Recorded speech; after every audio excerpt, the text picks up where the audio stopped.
não gosto muito de falar sobre aquele acampamento, para ser sincero. Sempre que tento, parece que o cheiro da floresta volta, o som dos passos no meio da noite, enfim. Mas esses dias, algo me fez lembrar e eu achei que talvez fosse bom tirar isso da cabeça, compartilhar de uma vez, nem que seja para alguém entender. Naquela época, eu devia ter uns 12 anos. Era um daqueles feriados prolongados e, como sempre, o meu padrasto teve a brilhante ideia de levar a família inteira para acampar. Ele adorava essas coisas: pescar, cozinhar no fogo, dormir no meio do mato. Eu fingia que gostava também, até porque não queria arranjar mais confusão com ele, mas no fundo eu odiava. Era sempre desconfortável, longe da minha casa e, sei lá, me dava uma sensação ruim. A viagem começou como qualquer outra. Minha mãe no banco da frente, tentando animar o clima, meu padrasto dirigindo e eu no banco de trás, olhando o mato passar pela janela. Mas teve uma parada que, olhando agora, foi o primeiro sinal de que algo estava fora do normal. A gente parou num posto velho, no meio de uma estrada que parecia esquecida. Não tinha quase ninguém lá, só um cara encostado na porta da lojinha, fumando. Quando meu padrasto foi abastecer, eu desci para esticar as pernas e esse atendente ficou me encarando de um jeito estranho. Não era aquele olhar casual, sabe? Era como se ele quisesse dizer alguma coisa, mas não podia. E aí, antes de entrar de volta no carro, ele soltou: "Respeita a natureza, moleque. Ela sabe quando alguém pisa onde não devia." Fiquei meio sem reação. Ri, tipo de nervoso, mas por dentro aquilo me gelou. Não falei nada para minha mãe, nem para o meu padrasto. Achei que iam zoar. Seguimos viagem e de novo tudo parecia normal, até a próxima parada. A gente parou numa daquelas lanchonetes de beira de estrada para comer qualquer coisa. Enquanto esperava meu lanche, dei uma volta pelo lugar. Foi aí que vi um quadro de avisos perto dos banheiros, todo sujo, meio mofado. No meio dos papéis rasgados, tinha algo rabiscado com letra feia, como se tivesse sido feito com pressa. Dizia: "Respeite a natureza, ela avisa." A mesma frase. Não era coincidência demais? Eu voltei para o carro com aquilo martelando na cabeça, só que, de novo, guardei para mim. Chegamos no acampamento no fim da tarde. Era um lugar isolado, bem no meio de uma área de mata fechada, com um riacho ali perto. Meu padrasto escolheu a dedo, claro. Montamos as barracas, acendemos a fogueira, aquela coisa toda. Enquanto eles cozinhavam, eu fiquei olhando a mata em volta. Tudo parecia silencioso demais, como se tivesse atento demais.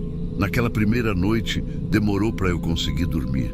O barulho dos grilos, galhos estalando, o vento balançando as árvores, parecia normal, mas tinha algo diferente. Em algum momento eu finalmente peguei no sono.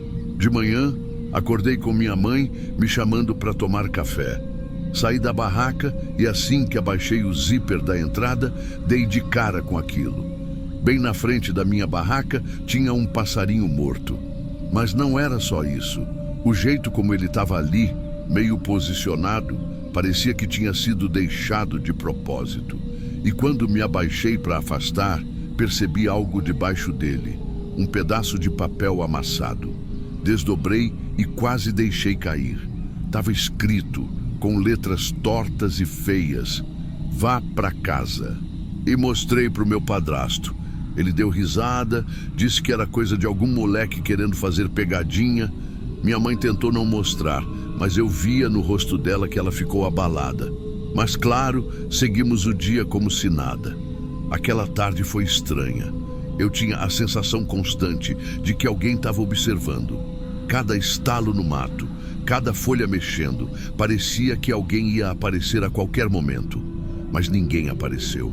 Na segunda noite, deitei e fiquei de olho no teto da barraca por um tempo. Não conseguia relaxar. E aí, no meio da madrugada, ouvi passos. Não era bicho, era gente. Passos pesados, contornando as barracas devagar. Eu prendi a respiração esperando ouvir meu padrasto ou minha mãe reagirem, mas nada. Era como se só eu tivesse ouvindo. Em algum momento o barulho sumiu, mas eu sabia que não era paranoia. Não tinha como. No dia seguinte, tentei falar sobre isso com eles. De novo, disseram que era só um animal, talvez um javali ou algo assim. Mas no fundo, eu sentia que eles estavam negando aquilo para não entrar em pânico. No fim daquela tarde, enquanto a gente se preparava para mais uma noite, meu padrasto decidiu fazer uma fogueira maior. Era uma tentativa de afastar qualquer bicho. Eu fiquei ali, jogando gravetos no fogo, quando senti um cheiro forte, algo podre. Levantei e comecei a olhar em volta, tentando entender de onde vinha. Foi aí que a gente viu. Não muito longe da fogueira, meio coberto por uns galhos, tinha o corpo de um bezerro. Mas não era só isso. Cravado na pele dele, como se alguém tivesse cortado com uma faca, estavam as palavras: aviso final. Minha mãe gritou. Meu padrasto ficou pálido. Nem ele conseguiu dar desculpa dessa vez. Não sei como descrever aquela sensação. Parecia que alguma coisa estava brincando com a gente, esperando a gente ultrapassar algum limite. Não deu nem meia hora e já estávamos desmontando as barracas às pressas. Colocamos tudo no carro, minha mãe chorando, meu padrasto trancado no próprio silêncio. Voltamos para a estrada de madrugada. Ninguém falou uma palavra. Eu fiquei encostado na janela, olhando a escuridão da floresta ficando para trás. Mas antes da gente sumir completamente daquele lugar, juro que vi uma figura parada no meio das árvores, longe, imóvel. Não dava para ver o rosto, só aquela silhueta observando. A gente chegou em casa sem mais incidentes. Meu padrasto nunca mais falou em acampamento depois daquele dia. Minha mãe fingia que aquilo nunca aconteceu. Mas eu não esqueci, porque algumas semanas depois, numa tarde qualquer, ouvi o carteiro batendo. Fui abrir a porta, pensando ser alguma conta ou propaganda. Mas o envelope não tinha remetente. Era só um pedaço de papel dentro. Dizia: você ainda não entendeu. E foi isso. Até hoje, eu não entendi. Não sei se era alguém da região, algum tipo de aviso real, ou se a natureza tem mesmo uma forma de cobrar quando não respeitamos. Só sei que nunca mais coloquei os pés num acampamento. Nunca mais. E cada vez que ouço um galho estalar à noite, ainda me pergunto se não foi naquele dia que algo começou a me seguir.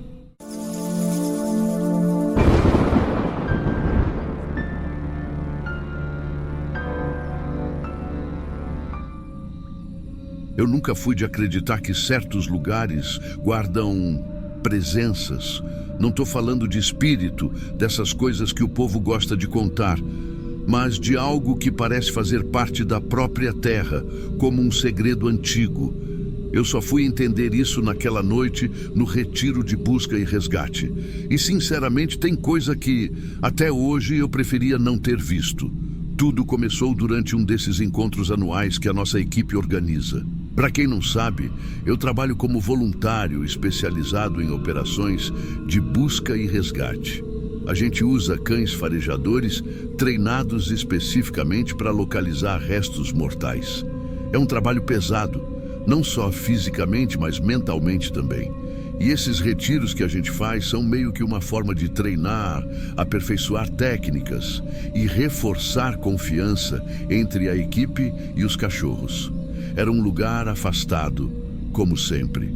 Um sítio grande, rodeado por mata densa, umas trilhas fechadas que quase ninguém conhece. Justamente por ser isolado, o ambiente ideal para simulações realistas. Não tinha sinal de celular e a comunicação era toda via rádio.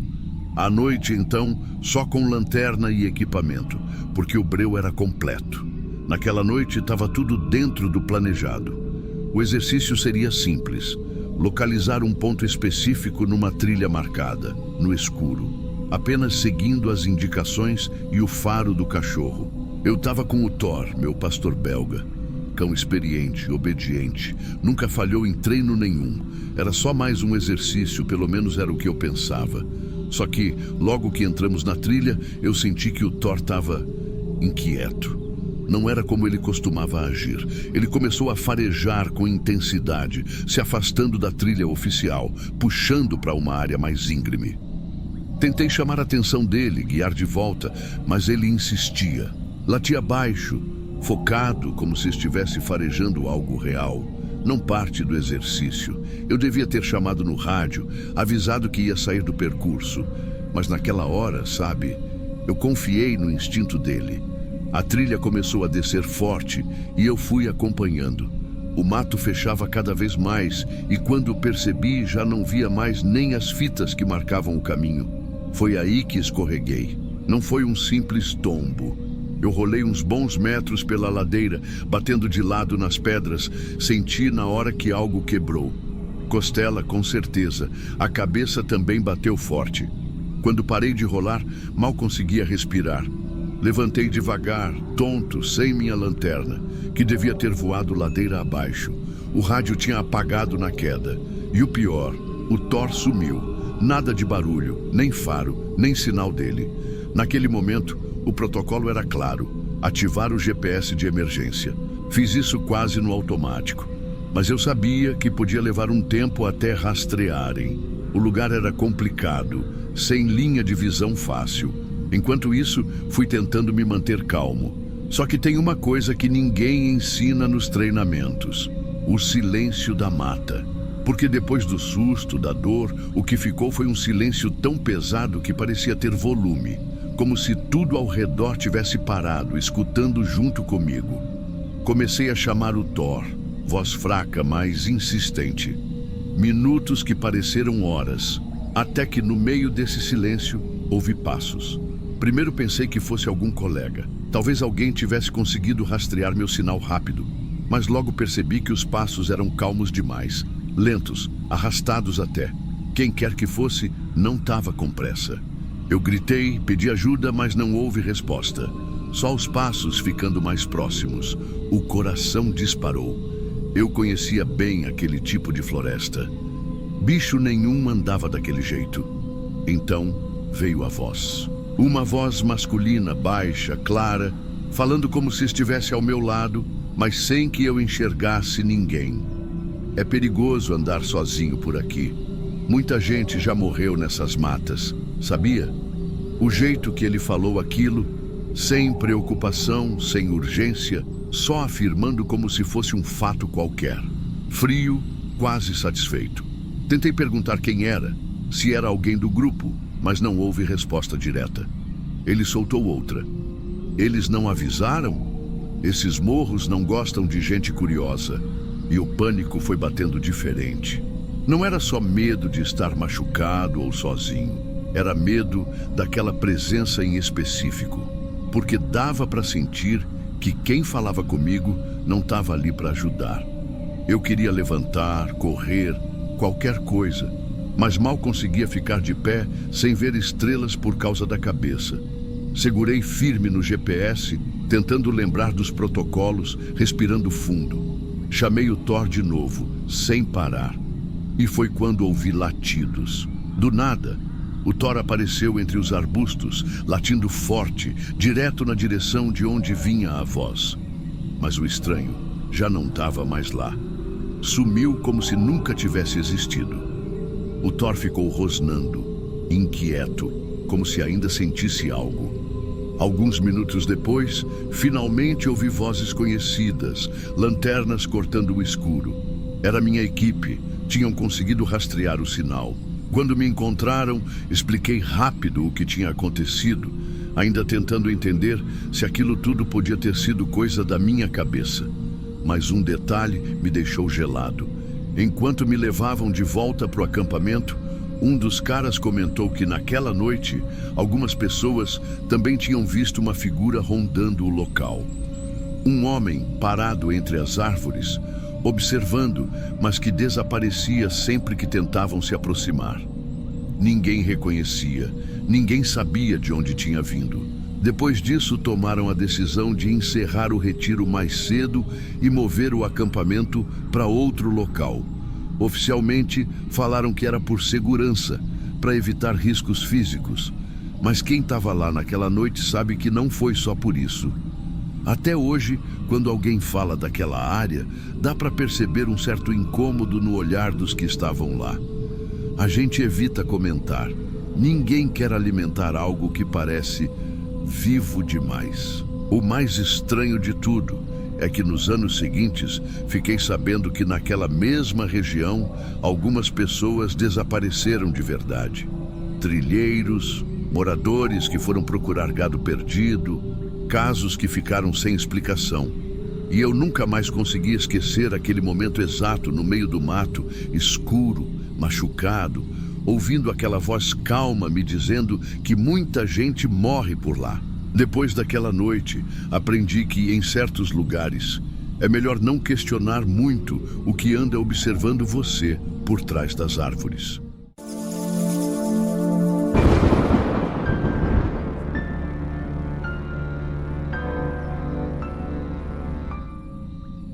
Eu nunca pensei que fosse escrever algo assim para um canal como o Diário de Terror.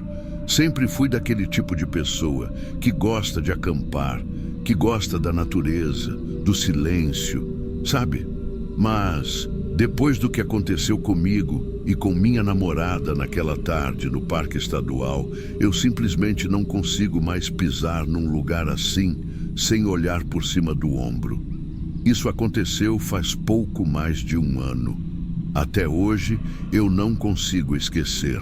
Não tem uma noite que eu não me pegue pensando no que vi, revivendo cada segundo na minha cabeça. E olha que eu nem sou um cara de se impressionar fácil. Mas aquilo foi diferente.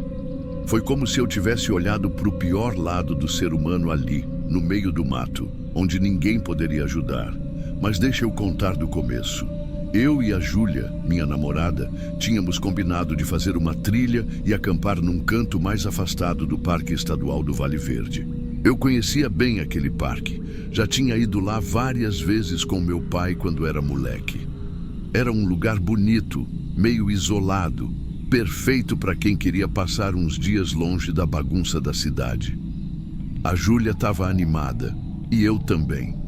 Pegamos as mochilas, barraca, aquelas coisinhas de sempre e seguimos para lá numa manhã de sábado. O dia estava bonito, céu limpo, temperatura gostosa. Quando chegamos no estacionamento, reparei que tinha só um carro ali, estacionado mais pro fundo. Achei estranho, porque normalmente tinha mais gente, principalmente num fim de semana. Mas até aí, beleza. Pensei que a gente tinha dado sorte. Montamos a barraca perto do rio, num lugar que eu conhecia bem e sabia que quase ninguém ia. Era tudo tranquilo demais.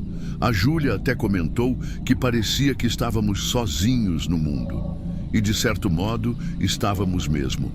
Acontece que no fundo, tinha algo estranho no ar. Não sei explicar. Sabe aquela sensação esquisita, como se o ambiente tivesse pesado? Eu tentei ignorar. Botei a culpa no silêncio do lugar, que era mais profundo do que eu lembrava. Depois de montar tudo, decidimos fazer uma caminhada pela trilha que beirava o rio. A ideia era andar um pouco antes do sol começar a cair. Caminhamos por um tempo, ouvindo só o som da água correndo, alguns pássaros. Mas aí, no meio daquele silêncio todo, começamos a escutar vozes. Paramos na mesma hora. As vozes vinham do outro lado do rio, meio abafadas, mas dava para perceber que alguém estava discutindo ou brigando, sei lá. Não dava para entender o que estavam dizendo, só dava para sentir que estava tenso. A Júlia apertou meu braço, perguntando baixo se eu sabia quem era. Claro que não sabia. Ali, naquele canto, era raro ter gente. E mais estranho ainda era alguém estar gritando daquele jeito no meio do mato. Foi aí que tudo desandou. Do nada, a gente viu um homem surgindo entre as árvores do outro lado. Ele estava correndo feito um desesperado, tropeçando nos galhos, olhando para trás como se estivesse fugindo de alguma coisa. A roupa dele estava rasgada, ele estava todo sujo, parecia machucado. A Júlia segurou meu braço, travada, e eu fiquei parado, sem saber se gritava ou corria. Antes que a gente pudesse fazer qualquer coisa, ele tropeçou na beira do rio e caiu na água.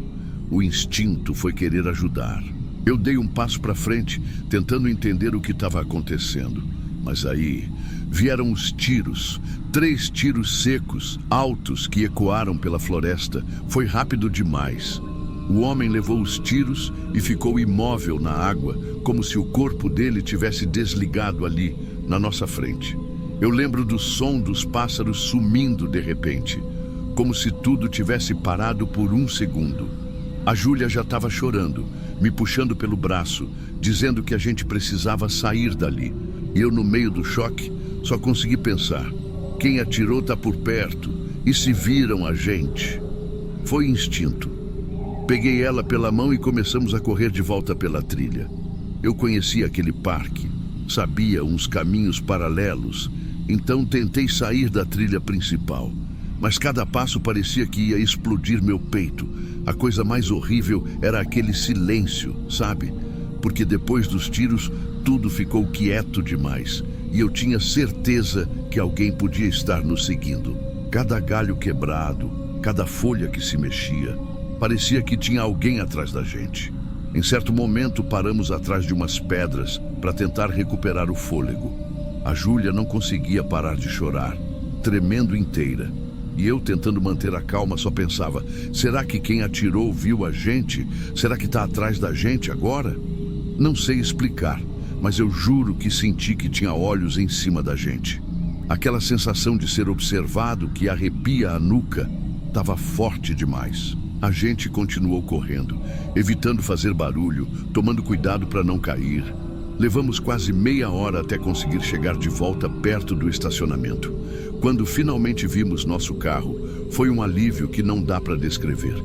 Mas o pior foi perceber que aquele outro carro ainda estava lá, sozinho, sem ninguém por perto. Naquele momento, eu não quis nem saber de conferir nada.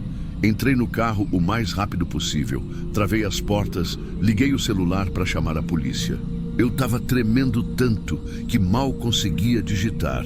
Enquanto esperávamos no carro com as portas trancadas, o medo não passou.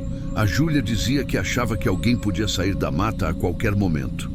A polícia chegou depois de uns 40 minutos, mas parecia que durou uma eternidade. Contamos tudo para eles, apontamos onde tinha acontecido. Eles disseram que iam investigar, pediram para a gente esperar mais um pouco ali. A sensação era horrível.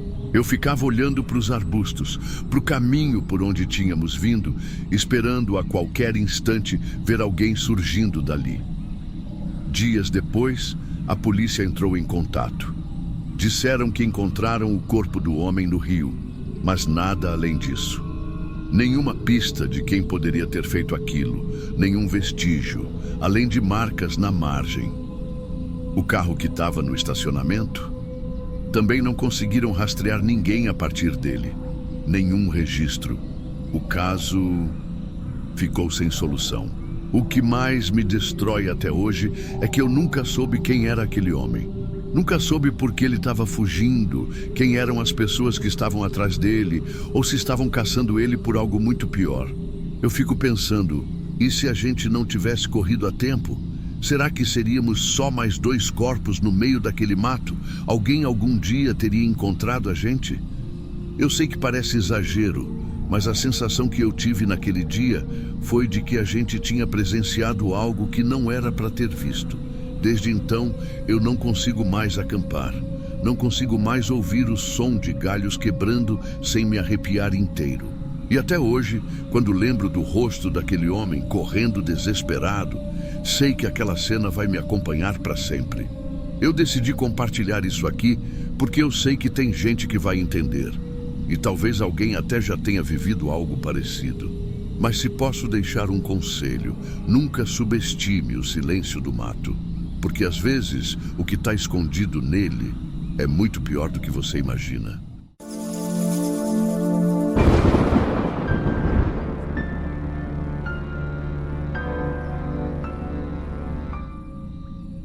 Meu pai e eu temos esse costume de acampar todo verão.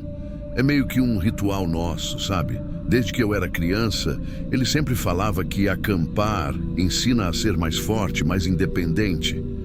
Eu gosto, ou pelo menos gostava. Naquele final de semana, fomos para um lugar um pouco mais afastado do que o normal. Uma trilha que ele tinha descoberto com uns amigos. Não tinha sinal de celular, nada de gente por perto, só mata fechada, silêncio e aquele céu estrelado que você só vê longe da cidade. A noite estava até tranquila demais. Depois do jantar, ficamos um tempo olhando o fogo, conversando, e quando bateu o sono, cada um foi para sua barraca. Eu não sei quanto tempo tinha passado, mas acordei no susto com um barulho estranho. De primeira achei que fosse algum animal, um bicho grande talvez, mas aí ouvi de novo. Não era bicho, era gente. Era um grito vindo de algum lugar ali perto. Não um grito comum, mas um pedido de socorro, desesperado, como se fosse a última chance da pessoa ser ouvida. Meu pai já tinha saído da barraca com a lanterna na mão, perguntando se eu tinha ouvido aquilo. Eu estava com o coração disparado, mas levantei rápido e fui atrás dele. A floresta à noite tem um jeito de te fazer sentir pequeno, vulnerável. Cada estalo de galho, cada sombra parece maior do que é. E aquele grito continuava, meio abafado, vindo de algum lugar não tão longe. A gente foi seguindo o som, tentando atravessar os arbustos, até que a lanterna do meu pai iluminou algo na trilha.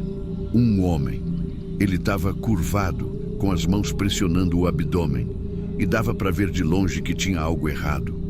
A camiseta dele estava encharcada de sangue. Ele cambaleava, respirando pesado, quase caindo. A gente correu até ele, meu pai já perguntando o que tinha acontecido, se tinha caído ou sido atacado. O cara levantou o olhar, com uma expressão que até hoje me dá calafrios só de lembrar. Ele disse com a voz fraca: "Foi um acidente. Por favor, só me levem daqui." Meu pai olhou para mim na hora, já entendendo que não dava para ficar perguntando muito. O homem mal conseguia ficar de pé, perdendo muito sangue. Eu fiquei paralisado por alguns segundos. Eu tenho fobia de sangue. Não é frescura, é real. Só de ver um corte mais feio, minha visão já começa a escurecer. Minhas mãos ficam frias. E ali, aquele cheiro forte de ferro, o sangue escorrendo dele, foi como um soco no estômago. Mas a adrenalina fala mais alto nessas horas. Meu pai agarrou ele pelo ombro e falou para ajudar a levar até a caminhonete. Eu só obedeci. A gente colocou ele no banco de trás. Meu pai ia dirigir, mas ele estava tão nervoso, com as mãos tremendo, que do nada ele olhou para mim e falou: "Ryan, dirige você. Consegue?" Eu nunca dirigi tão rápido na minha vida. A estrada era ruim, cheia de curva e buraco, sem iluminação nenhuma. O homem no banco de trás gemia, respirando rasgado, murmurando umas coisas que eu não conseguia entender direito. Mas teve uma frase dele que ficou clara: "Ele ainda tá lá."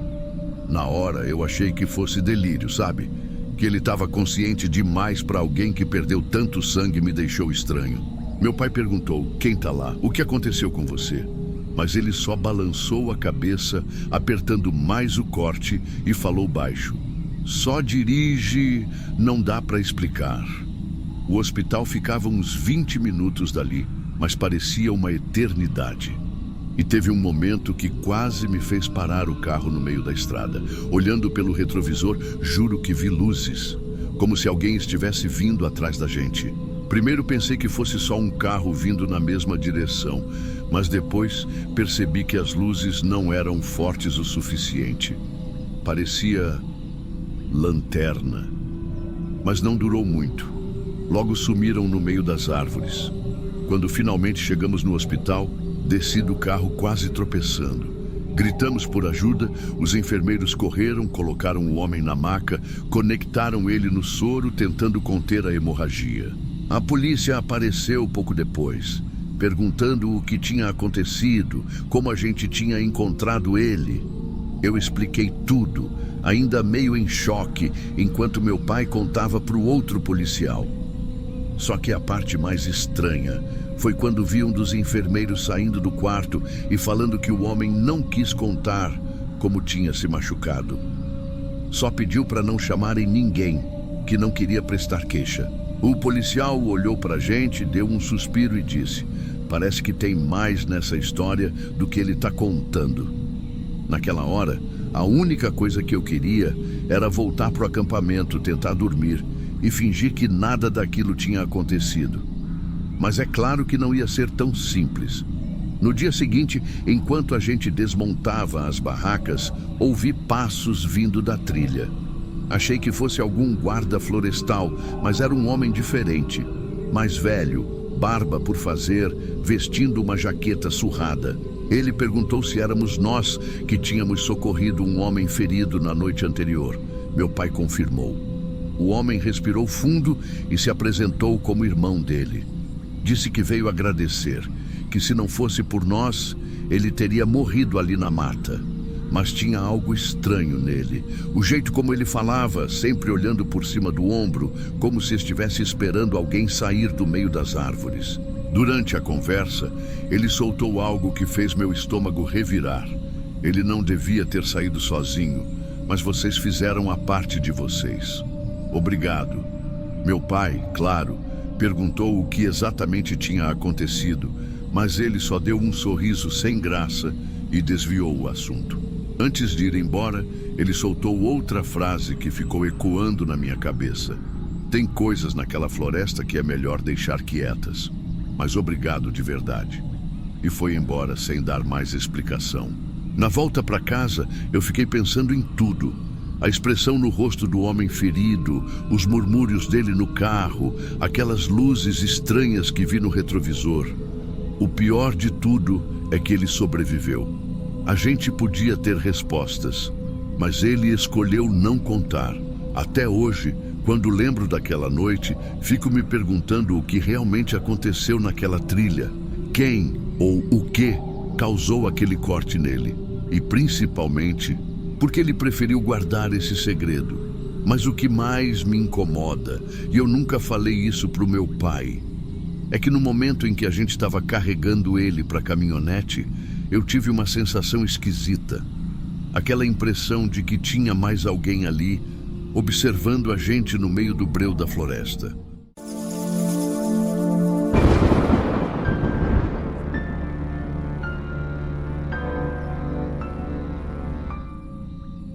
Meu nome é Ivan e faz mais de 3 anos que aconteceu o que eu vou contar agora. Até hoje, quando fecho os olhos, ainda consigo lembrar dos detalhes como se tivesse sido ontem.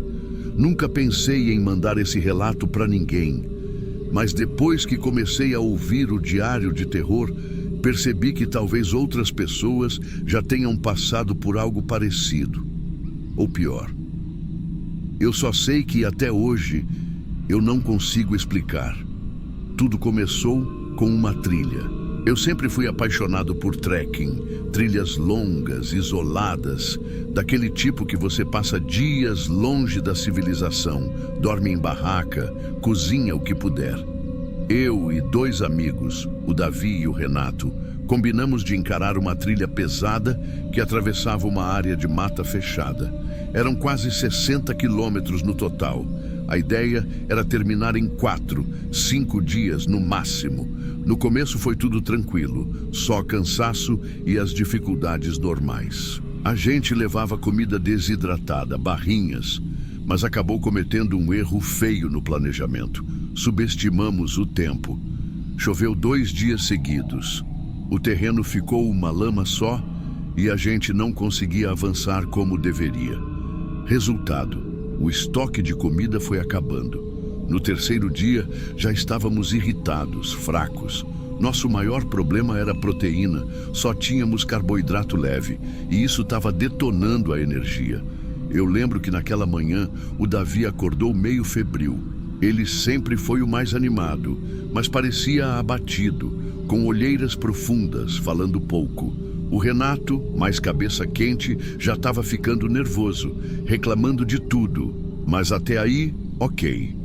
Situação difícil, mas nada fora do esperado. O que começou a me incomodar de verdade foi uma sensação estranha, como se tivesse algo observando a gente. Pode parecer bobeira, mas sabe quando você está no meio do mato e sente aquele silêncio pesado que não é normal? Não eram barulhos de animais, era o contrário. Era como se tudo tivesse quieto demais. E de vez em quando, um galho quebrava em algum canto da floresta, mas nunca dava para ver nada. A gente seguiu caminhando mais um dia inteiro. Nenhuma placa, nenhum sinal de civilização, e o GPS simplesmente parou de funcionar. O clima começou a ficar estranho entre a gente também. Quase não falávamos mais, só andávamos. Foi no final da tarde do quarto dia que vimos aquela casa. Eu lembro direitinho. A trilha se abriu um pouco e no meio da clareira lá estava ela. Uma casa de madeira, pequena, velha, com o telhado meio torto. Parecia abandonada, mas ao mesmo tempo não parecia. Não havia estrada nenhuma levando até ali, nem trilha. Era como se ela simplesmente tivesse sido largada no meio do nada. Renato, na hora, falou: "Isso tá estranho, cara. Melhor passar reto." Mas, sinceramente, a essa altura, qualquer possibilidade de abrigo ou comida parecia tentadora. Então eu falei que ia pelo menos bater a porta. Quem sabe alguém morava ali e podia ajudar. Davi não disse nada, só ficou olhando fixo para casa. Me aproximei devagar. O cheiro era forte, um cheiro de coisa velha misturado com algo que eu não sabia dizer se era mofo ou podridão. Cheguei até a porta e bati umas 2 vezes. Foi aí que tudo desandou. Davi tinha se afastado um pouco pelo lado da casa. Enquanto eu batia, ouvi ele murmurar algo. Quando olhei, ele estava pálido, como se tivesse visto um fantasma. Ele veio correndo com o olhar desesperado e falou baixo, quase sem voz: "Ivan, vamos embora. Agora, não pergunta, só vamos." Renato ficou confuso, mas Davi insistia, puxando a gente pelo braço. O jeito que ele falava, eu conheço ele há anos, nunca vi o Davi daquele jeito. Parecia que a alma tinha saído do corpo dele. A gente saiu dali às pressas, sem olhar para trás. Caminhamos o máximo que conseguimos antes de anoitecer, mas não deu para ir muito longe. Tivemos que montar acampamento de qualquer jeito. À noite, Davi não quis conversar. Ficava só encarando o vazio, suando frio. Eu e Renato ficamos na dúvida se ele tinha visto algum animal ou, sei lá, um maluco morando naquela casa. Foi só na madrugada que começou a piorar. Eu estava cochilando quando ouvi um barulho perto da barraca. Primeiro achei que fosse bicho, mas era estranho demais. Parecia passos arrastados, leves. Saí devagar, olhei ao redor. Nada, mas o cheiro que senti era o mesmo cheiro da casa. Aquele cheiro azedo, podre, sabe? Um frio subiu pelas minhas costas. Quando voltei para a barraca, notei que uma das mochilas estava mexida, aberta, mas nada faltava. Davi teve um pesadelo naquela noite, acordou gritando, assustando a gente. Renato queria saber o que estava rolando, mas ele continuava calado. No dia seguinte, quando amanheceu, não teve jeito. Eu sentei do lado dele e perguntei: "Davi, pelo amor de Deus, o que você viu naquela casa?" Ele demorou, mas começou a falar, baixo, olhando para o chão. Ele disse que, quando olhou por uma fresta da janela, viu uma pessoa parada no meio da casa. Mas não era só isso. Era uma figura deformada, como se tivesse apanhado tanto que o rosto estava irreconhecível. Um olho inchado fechado, o outro aberto, fixo. O mais bizarro, segundo ele, era o olhar daquela pessoa. Não parecia alguém bravo ou agressivo. Parecia apavorado, como se estivesse implorando para a gente ir embora. Ele falou que sentiu na hora que aquela pessoa estava presa ali, que talvez quisesse avisar a gente para não ficar. Quando ele terminou, eu arrepiei inteiro, porque eu sabia que o Davi não era de inventar coisa. E ele estava claramente em choque. A gente decidiu seguir, tentar sair dali o mais rápido possível. Mas a floresta parecia estar contra a gente. Começamos a perceber que estávamos andando em círculos. Voltávamos sempre para os mesmos pontos, como se o caminho estivesse fechando. Renato começou a perder a paciência e foi nesse momento que eu percebi algo estranho. No chão, perto de onde tínhamos passado antes, havia pegadas, pequenas, quase infantis. Mas não eram nossas. Pareciam acompanhar a gente. Naquele ponto, confesso, comecei a sentir um medo real, físico, que eu não sentia desde criança. A gente acelerou o passo, ignorando tudo, até que finalmente, quase no final da tarde, avistamos uma estrada lá na frente. Corremos. Acho que nunca corri tanto na minha vida. Paramos um carro, explicamos que estávamos perdidos e aceitamos qualquer carona até o posto policial mais próximo. Quando chegamos, contamos por alto sobre a casa e o que o Davi tinha visto. Os policiais ouviram com aquela cara meio desacreditada, mas um dos mais velhos nos disse uma coisa que gelou meu sangue. Ele falou que naquela região nunca existiu nenhuma casa registrada, que anos atrás tinha havido uma enchente forte por ali e uma família inteira desapareceu. Mas nunca encontraram nada. O terreno onde a casa estaria era teoricamente só mata fechada. A gente tentou esquecer. Cada um voltou para sua rotina, mas eu nunca consegui apagar aquilo. E vou falar para vocês, às vezes, principalmente à noite, eu ainda sinto aquele cheiro podre. E sempre que eu penso naquela casa, parece que aquele olhar deformado está me observando de algum lugar que eu não consigo ver. Eu não sei o que era aquilo, mas eu sei que a gente nunca deveria ter parado ali.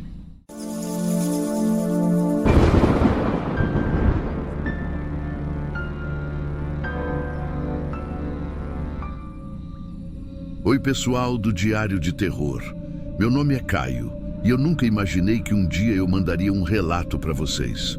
Sempre achei que essas histórias assustadoras eram exageradas ou fruto de imaginação fértil. Até aquela viagem para o Oregon que mudou completamente minha visão sobre isso.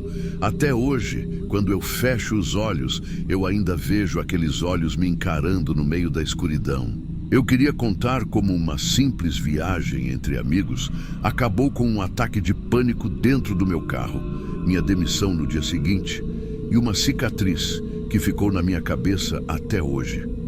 Tudo começou em uma sexta-feira 13, claro, como se fosse pouco clichê, né? Mas eu juro pra vocês, nada do que aconteceu naquela noite foi clichê. Foi bem mais real e assustador do que qualquer coisa que eu já ouvi.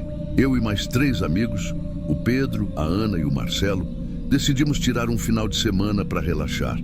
A gente estava meio de saco cheio da cidade, do trabalho, da rotina e queríamos um lugar isolado, natureza, paz.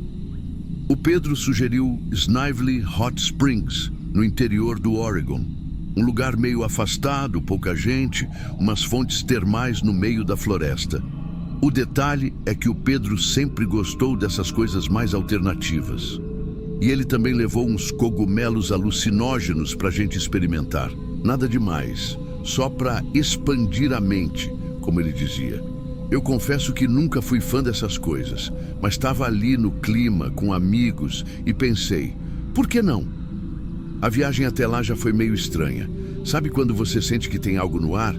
A estrada era deserta, sinal de celular sumia a cada quilômetro e a lua cheia, iluminando tudo, deixava aquele cenário meio surreal. No caminho, quase atropelamos um cervo que pulou na frente do carro do nada. Foi por pouco. O Marcelo até brincou que era o tipo de coisa que acontecia em filme de terror, ainda mais numa sexta-feira 13. Todo mundo riu, mas eu não consegui rir direito. Quando chegamos no acampamento, era fim de tarde. O lugar era lindo, não vou mentir. Árvores enormes cercando tudo, o som do rio correndo ao fundo, aquele silêncio típico de lugar isolado. Montamos as barracas, acendemos uma fogueira e começamos a beber, conversar. Parecia uma viagem comum, tranquila, mas eu já estava com aquela sensação estranha no estômago. Depois de um tempo, o Pedro veio com os cogumelos. A Ana topou na hora, Marcelo também. Eu hesitei, mas acabei cedendo. Queria relaxar. No começo foi tranquilo, umas risadas, tudo parecia mais leve, as árvores balançando com o vento como se dançassem. Mas não demorou muito para eu sentir que tinha alguma coisa diferente naquela noite. Não era só o efeito dos cogumelos. A lua cheia estava iluminando tudo demais.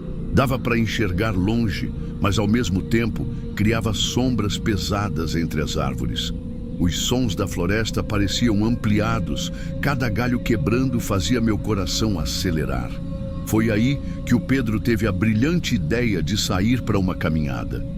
Vamos aproveitar essa luz, sentir a natureza, ele disse. Todo mundo topou, menos eu, que fiquei meio receoso, mas fui junto. Não queria ficar sozinho no acampamento.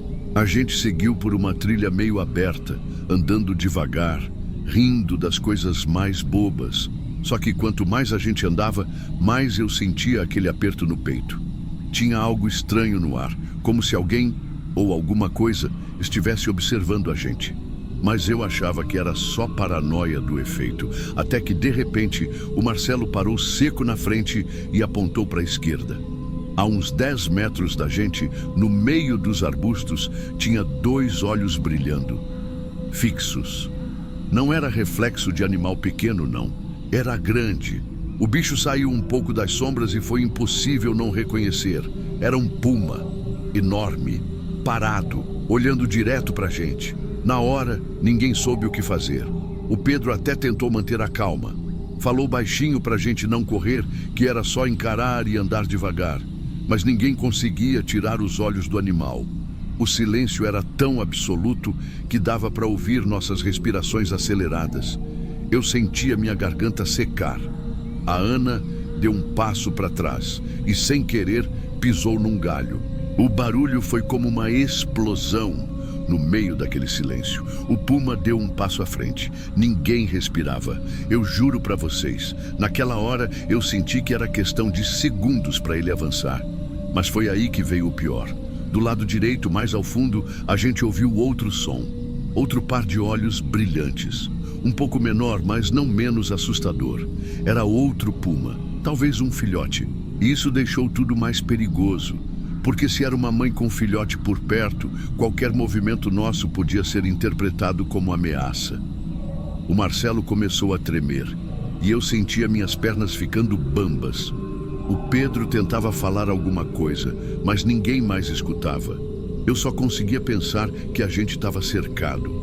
Não sei exatamente quem começou a correr primeiro, só lembro da gente disparando em direção contrária, sem olhar para trás. Adrenalina pura. A única coisa na cabeça era sobreviver. A gente viu uma cerca de arame farpado e, sem pensar, pulamos. Roupas rasgaram, arranhões nos braços, mas ninguém ligava. Do outro lado, dava para ver umas barracas. Parecia outro acampamento. Eu achei que a gente ia encontrar alguém ali, pedir ajuda, sei lá. Mas não tinha ninguém. As barracas estavam montadas, tinha sinal de fogueira apagada há pouco tempo, mas não tinha uma alma viva por lá. A gente chamava, olhava em volta e nada. Aquela sensação de que algo estava muito errado só aumentava. O Marcelo sugeriu que talvez o pessoal tivesse ido dormir, mas tudo parecia vazio demais, como se tivesse sido abandonado às pressas. A Ana tremia, dizendo que sentia que ainda tinha algo observando. O Pedro, que era o mais tranquilo, estava pálido. A gente decidiu voltar para o nosso acampamento. No caminho, eu juro que sentia passos atrás da gente. Não sei se era paranoia, efeito dos cogumelos ou real. Mas toda vez que a gente parava, parecia que o som também parava. Quando chegamos de volta, a fogueira já estava quase apagada. Ninguém falou nada, cada um foi para o seu canto, tentando processar o que tinha acabado de acontecer. Eu não consegui dormir. Cada barulho na floresta fazia meu coração pular. Imagens daquele puma parado, olhando fixamente para mim, voltavam o tempo todo. No dia seguinte, a gente desmontou tudo em silêncio. O clima estava pesado, ninguém queria comentar. Pegamos a estrada cedo, cada um perdido nos próprios pensamentos. Foi aí que, dirigindo de volta, eu comecei a sentir aquela pressão no peito. Minhas mãos tremiam no volante, minha visão ficou embaçada. Eu não sabia se era ainda resquício dos cogumelos ou outra coisa, mas comecei a ter um ataque de pânico. Precisei parar o carro no acostamento, respirar fundo, tentar voltar ao normal. A Ana tentou me acalmar, mas eu mal conseguia falar. Cheguei em casa, liguei para o trabalho dizendo que não ia conseguir ir. No dia seguinte, recebi a notícia. Fui demitido. Faltei sem aviso, disseram que não dava mais, mas a verdade é que nem foi isso que mais me marcou. Até hoje, quando lembro daquela noite, eu fico me perguntando: o que realmente aconteceu naquele outro acampamento? Por que ninguém apareceu quando a gente invadiu desesperado? Era só coincidência? Ou havia algo mais naquela floresta, naquela sexta-feira 13? O que eu sei é que nunca mais consegui voltar para uma trilha ou acampamento sem sentir aquele aperto no peito.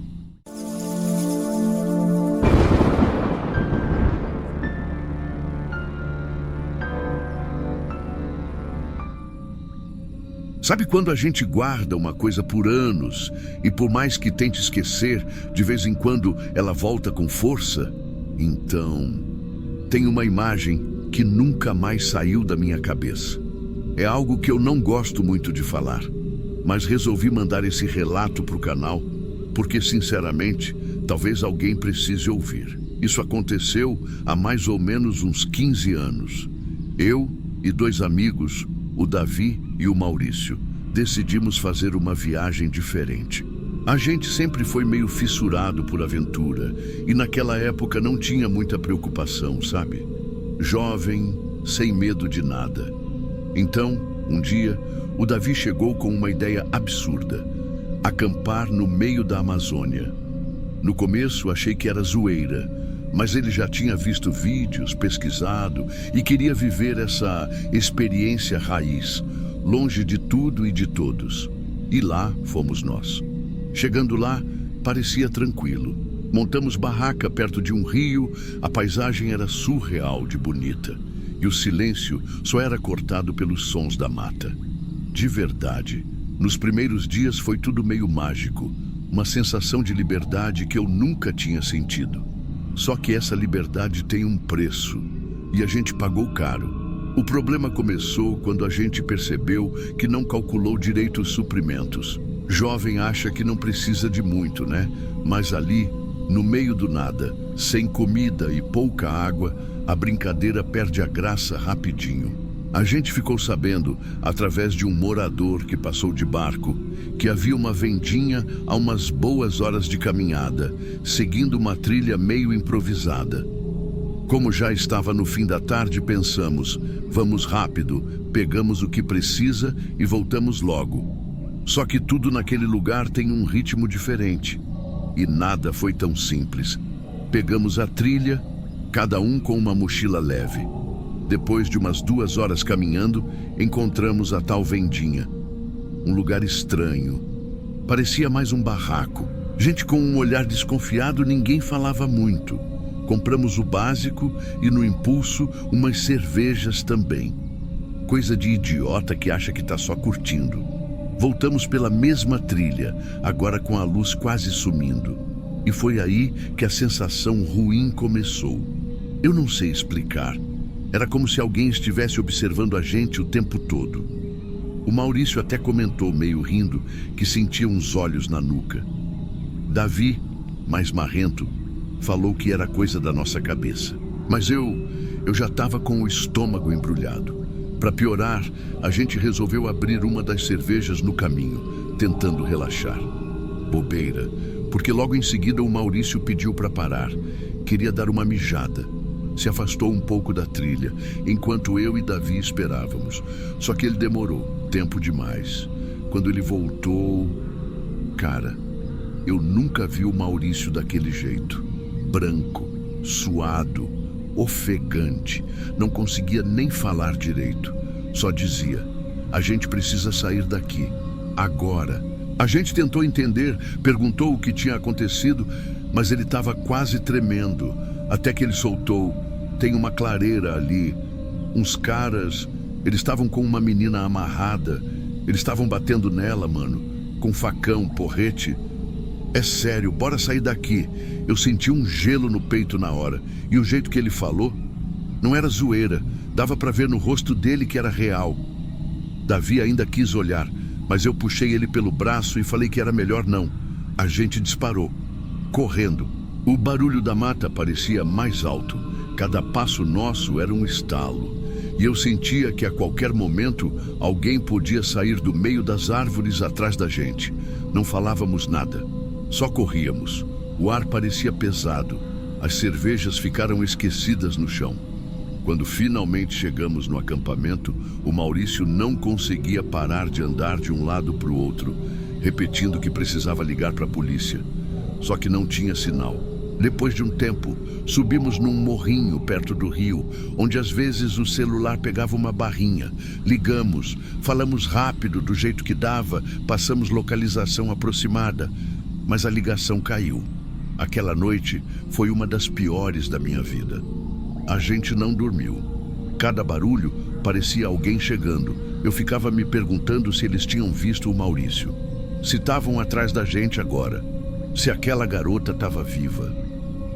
De manhã cedo, desmontamos tudo e saímos dali. Tentamos ligar de novo na cidade, mas ninguém sabia nos informar nada. Nenhum retorno, nenhuma notícia. Até hoje, eu penso nisso. Na clareira, na garota, nos caras armados. Fico imaginando se ela foi resgatada ou se ficou ali, esquecida. E pior, fico pensando no que eu poderia ter feito. A verdade é que naquela noite o medo falou mais alto. A gente fugiu, sobreviveu. Mas eu não sei se foi o certo.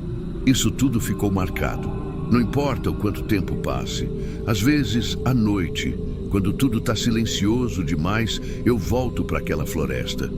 E fico me perguntando se, de alguma forma, ela ainda está lá.